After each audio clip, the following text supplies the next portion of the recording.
অনেক বক্তব্য হয়েছে। আমি সংক্ষিপ্তভাবে শুধু দুইটি কথা বলতে চাই। আজকের এই বিশাল জনসমুদ্রের মধ্যে ছাত্রলীগকে যেভাবে খুন খারাপি এবং অপরাধের কারণে বাংলাদেশে নিষিদ্ধ ঘোষণা করা হয়েছে, অনতিবিলম্বে সংসদীয়ভাবে এই একাতি খুনিদেরকেও তাদের খুন খারাপি এবং সন্ত্রাসী কার্যক্রমের জন্য সরকারিভাবে নিষিদ্ধ ঘোষণা করতে হবে।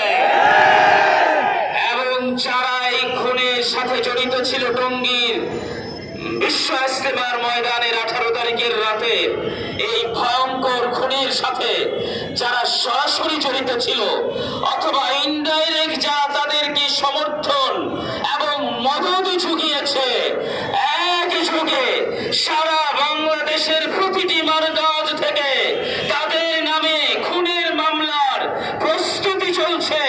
প্রতিটি মামলাকে গুরুত্বের সাথে গ্রহণ করে খুনের সর্বোচ্চ শাস্তি ফাঁসি কার্যকর করতেই হবে।